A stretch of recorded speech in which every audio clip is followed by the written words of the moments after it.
بسم اللہ الرحمن الرحیم۔ دوستو، خلیفہ عبدالملک بن مروان کے دور حکومت میں حجاج بن یوسف نامی ایک شخص عراق کا گورنر تھا۔ حجاج انتہائی ظالم اور جابر اور آل رسول صلی اللہ علیہ وسلم اور اصحاب رسول صلی اللہ علیہ وسلم کا قاتل تھا۔ یہی وہ شخص تھا جس نے حضرت جبیر رضی اللہ تعالیٰ عنہ کو بے دردی سے قتل کرنے کے بعد ان کی لاش کو 3 دن تک سولی پر لٹکائے رکھا، جبکہ اسی جنگ میں حجاج بن یوسف نے خانہ کعبہ پر سنگ باری کی اور عمارت کو نقصان پہنچایا۔ اس کے علاوہ وہ ہزاروں معصوم لوگوں کو سخت اجائیں دینا اور صحابہ کرام رضی اللہ تعالیٰ عنہ کی بے حرمتی کرنا اس کے سنگین جرائم میں شامل ہیں۔ حجاج کی موت کے بعد جب قیدیوں میں شمار کیا گیا تو اس میں 1,20,000 مرد اور 20,000 عورتیں تھیں، اور ان میں 4,000 ایسی عورتیں تھیں جن کے جسم پر لباس تک نہ تھا، اور یہ قیدی ایک ہی 4 دیواری میں قید تھے۔ قید خانے کی چھت نہ تھی۔ جب کوئی قیدی گرمی سے بچنے کے لیے اپنے ہاتھ سے اپنے چہرے کا سایہ بناتا تو زندان کے سپاہی اس کو پتھر مارتے۔ انہیں جو کہ روٹی میں ریت ملا کر کھانا دیا جاتا اور پینے کے لیے کڑوا پانی دیا جاتا۔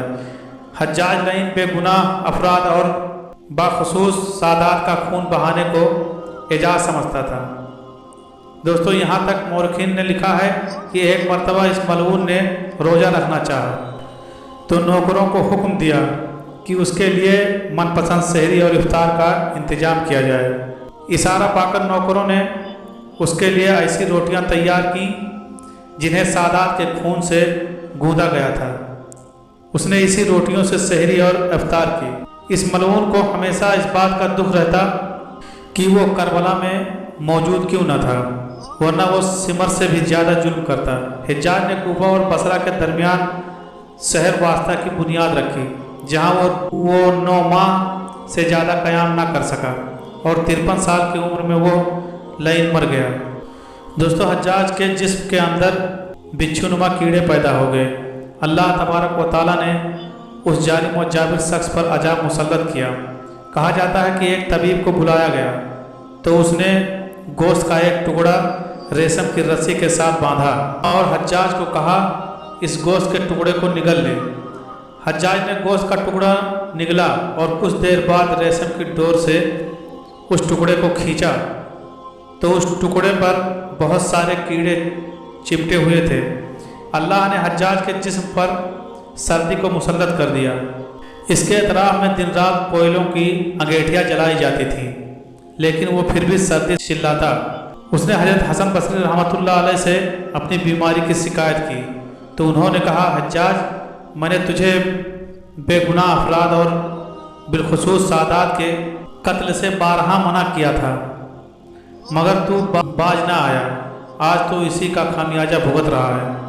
دوستو، یہ تو تھی موت کی سختیاں، لیکن حجاج کی زندگی میں ایک واقعہ ایسا بھی ہوا جس نے اس غرور و تکبر کے پتلے کو زمین پر دے مارا۔ اس زمانے میں نعمان نامی ایک شخص کی انتہائی حسین و جمیل بیٹی تھی، اور اس لڑکی کا نام ہندہ تھا۔ ناظرین، واضح ہے کہ یہ وہ ہندہ نہیں جو حضرت امیر حمزہ رضی اللہ تعالیٰ عنہ کی شہادت اور پھر آپ کے جسم اطہار کی بے حرمتی میں ملوث رہی تھی۔ یہاں جس ہندہ کی بات ہو رہی ہے وہ ایک غریب لڑکی تھی، مگر اپنے حسن و جمال میں بے مثال تھی۔ کہا جاتا ہے کہ پورے عرب میں اس جیسی خوبصورت عورت اس وقت نہ تھی۔ حجاج بن یوسف نے جب اس لڑکی کی شہرت سنی تو اس کے دل میں اسے دیکھنے کا اشتیاق پیدا ہوا، سو اس نے اپنے کارندوں کی مدد سے ہندہ سے ملاقات کی صورت پیدا کر لی۔ جب حجاج کی نظر ہندہ کے چہرے پر پڑی تو وہ پہلی ہی نظر میں اس کا عاشق ہو گیا۔ وہ جہاں بھی دیکھتا اسے اپنی محبوبہ ہندہ کا چہرہ نظر آتا۔ چنانچہ حجاج نے ہندہ کو حاصل کرنے کی کوششیں شروع کر دیں۔ مورخین لکھتے ہیں کہ 2 لاکھ درہم کے عوض ان دونوں کا نکاح ہو گیا اور ہندہ حجاج کی محل میں آ گئی۔ شروعات میں تو حجاج ہندہ پر جان نچھاور کرتا اور ہر طرح سے اس کی آسائش کا خیال رکھتا۔ ہندہ کسی دولت مند گھرانے سے نہ تھی۔ حجاج سے نکاح کرنے کے بعد وہ دولت میں کھیلنے لگی اور اسے ہر طرح کا سکون میسر آ گیا۔